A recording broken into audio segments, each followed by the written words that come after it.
Welcome to RCPylon.TV. I'm Don Stigall, and this video is about the DLE 60 twin engine. You may ask why I'm covering a twin cylinder gas engine on RCPylon.TV. The answer is RC Pro developed Warbird 80 Racing. That's warbird80.com. or warbird80racing.com, and the rules have evolved to where this engine is a legal engine. Warbird 80 is based on airplanes that have at least an 80-inch wingspan. They have to be IMA legal. The wing area has to be at least 1,100 square inches. The engines are now limited to 4.0 cubic inches total displacement, or 65.55 cc's. We started out with smaller engines and more airframe limitations, but feedback from the people who want to fly the event is that they want the 50 to 60 cc engines for the numerous giant scale ARFs that are now available for Warbirds. I had gotten this engine from my wife in Christmas of 2016 to go in a ultimate biplane, and it would be a nice fit in here. But now that we're allowing this engine in Warbird 80, I'm working on getting the engine ready for the test stand. One airplane it would fit is a Zero by the World Models,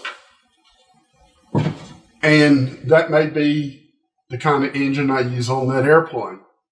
I also have a P-51 that I was customizing, and it was going to be a barred all miss, but now it's going to be a color tile, and I'm going to put either a DLE 60 twin on the front or a DLE 55, depending on which one gives me the most speed.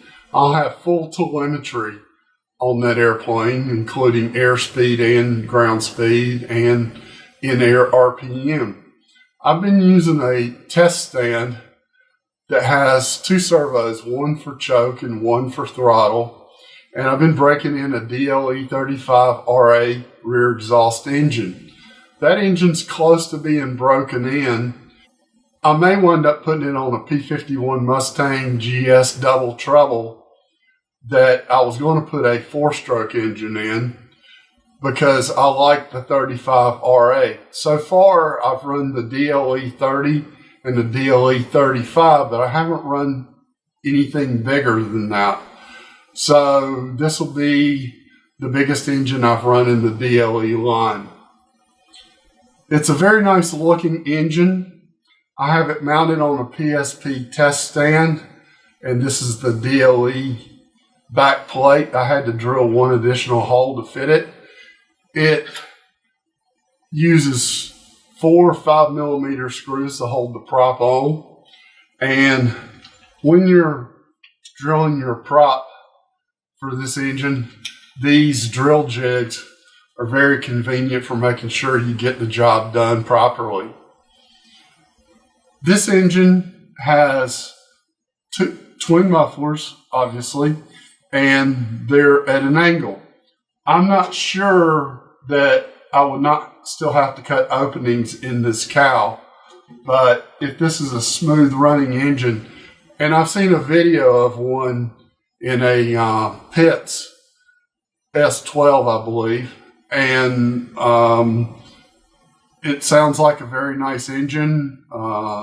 It's supposed to have real good habits. It comes with a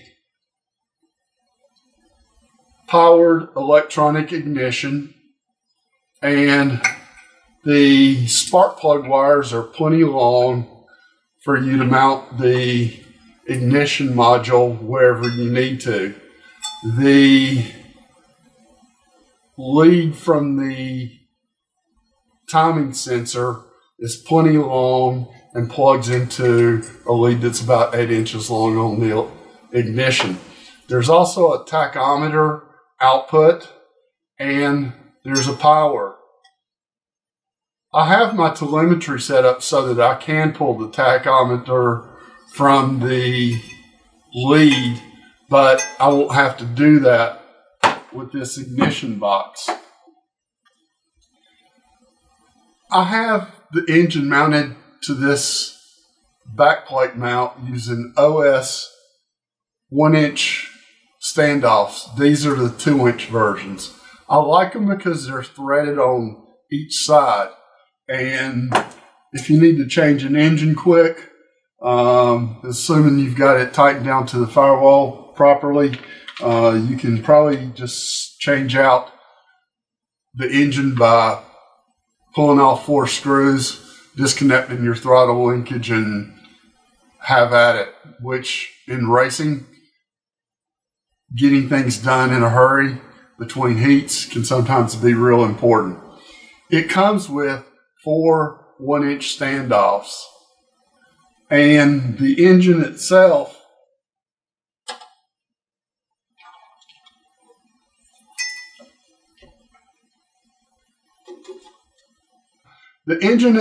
is 5.75 inches from the back of the backplate to the thrust washer. So with 1 inch, it gets it at 6.75 inches. That's on the outside range of what the P51 can handle for a range. The cowl will be about as far forward as it can go. I may even have to make a custom cowl or extend the cowl. But twins are typically smooth running engines, and the torque and extra power of a twin may be the ticket over a 55. The 62 size engines are too long for the P51, so I'm going to stay with a DLE 60 twin or a DLE 55 RA for my color tile P51. This test stand is the original PSP test stand. It has a throttle lever, and I already have a hole drilled down here, and I can probably get to the throttle linkage through this hole. I may have to open this hole up some, because when I put this on my telemetry test stand, I'll have the choke and the throttle coming through it, so I'm probably going to expand the size of this hole.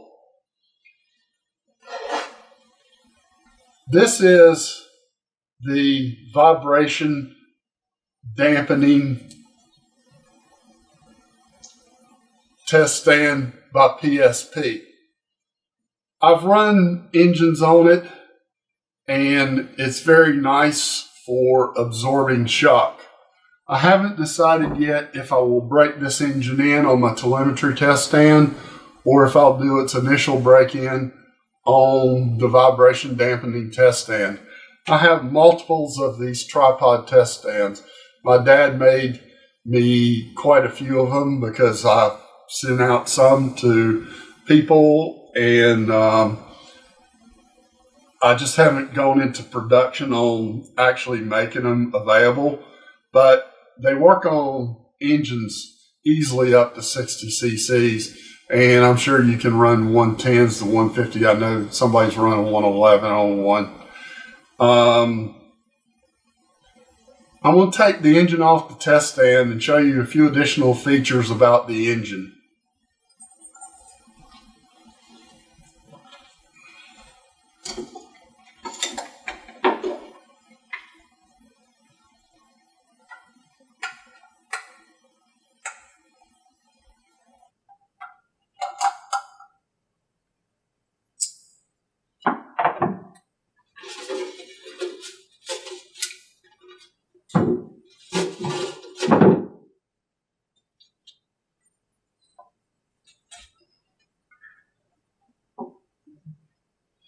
Before I show more details on the engine, I'll show you the back plate. You can see it's got a cutout for the carb opening here for when the carb is near the back plate. I had to drill one additional hole for the square pattern This mount's designed for DLE engines. However, the DLE 35 and the DLE 55 will require creative placement of the engine if you don't use a stock PSP backplate mount. I have one that has holes drilled for the DLE 35, and I'm sure I'll wind up drilling holes in that one for a DLE 55. But here's the additional hole that the push rod is set up to go through. And you can see that you can just route your push rods however you need to. And don't be afraid to drill holes in your PSP stands. It won't weaken them enough that an engine's going to break one. So here's just the engine.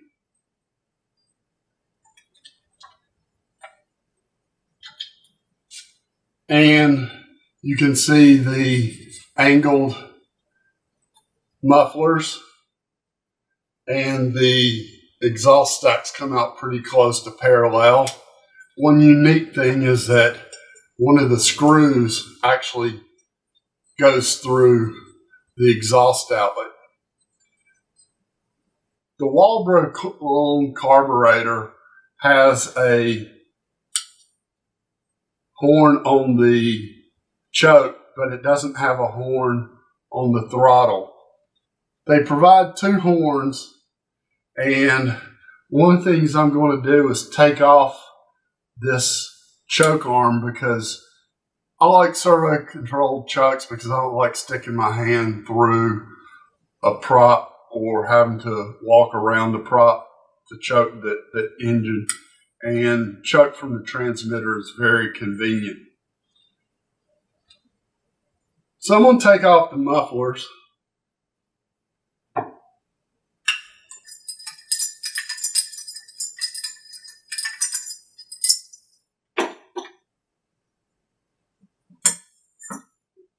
And here you can see the cylinders are offset and the mufflers are not symmetrical.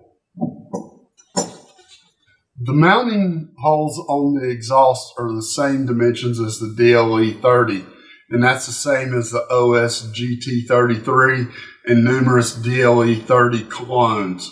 So headers that work with DLE 30s will work with this engine. Unfortunately, David McAllister of Max Products passed away, or I would be using headers on this. I have a header that I've been doing a lot of work with a tune pipe on a GT33, and the tune mufflers and the headers make these engines perform even better. But I want to be able to fly this airplane at a local club, and having the mufflers on it will make it so that I can do that. Here's the control arm I was talking about with the choke.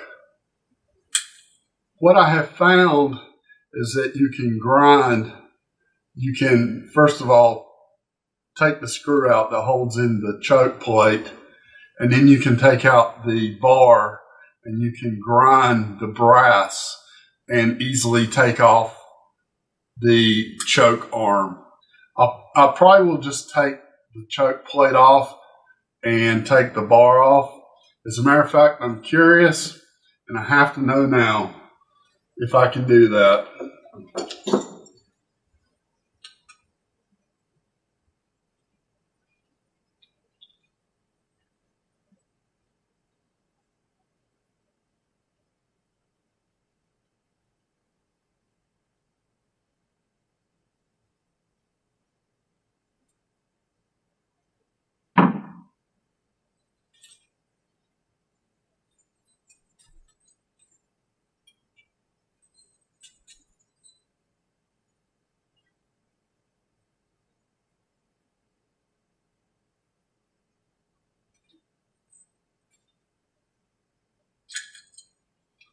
And the choke arm comes right off. It'll be easy to grind this away. So it looks like I can easily deal with the choke situation that I had been pondering for several days. I practiced on a cheap Chinese carburetor before I did this.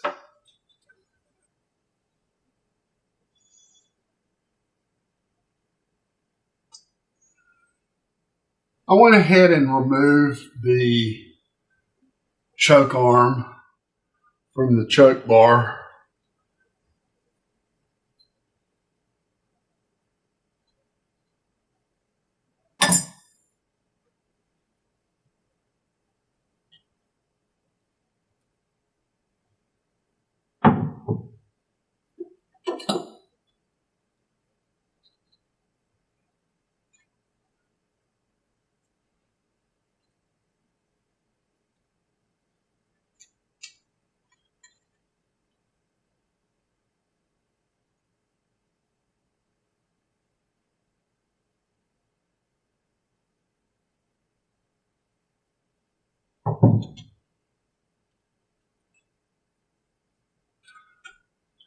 Okay, I now have an offset arm on the choke, and I'm going to move it just a little bit.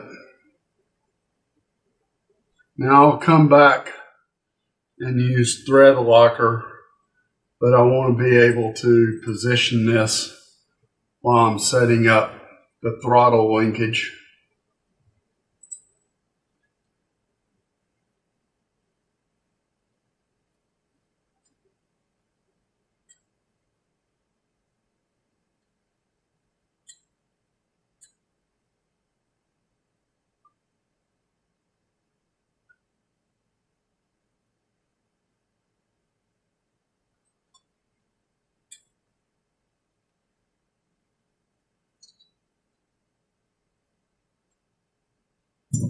And I'm going to check and see if the muffler has clearance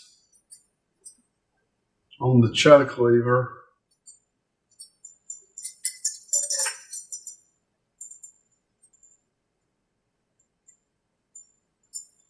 And I need to actually tighten it down to find out.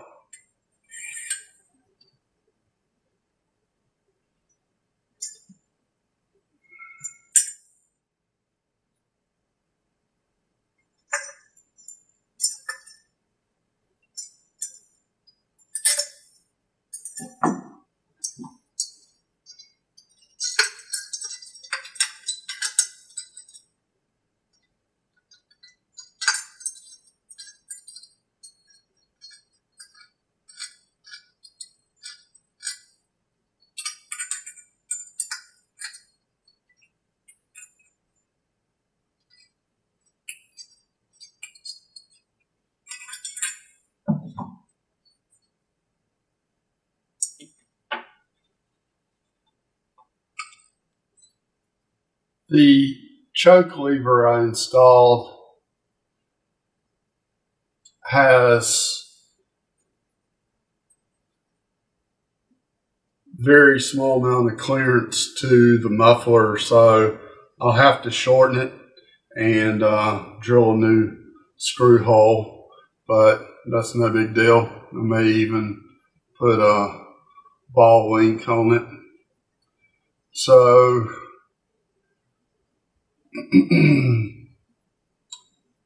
getting the throttle linkage set up is now one thing that's off of my mind.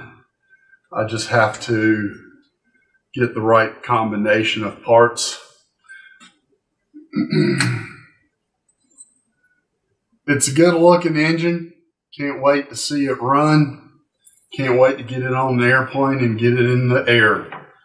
But I'm counting on the build for my P51 to take at least 6 months, and I want to have this engine going well before then, so I may put it on something else and fly it before I fly it on the P51. I might get that ultimate 27% done, and if it works out well, get a second engine. So thanks for watching, and stay tuned as I progress through bench running this engine and then get it in an airplane and get it in the air. Please subscribe to RCPylon.TV and please subscribe to DonStegall.com. I still put a lot of content on DonStegall.com because it has so many more subscribers.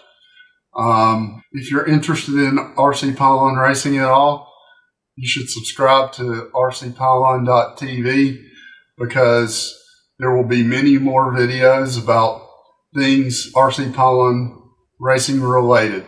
Thanks for watching.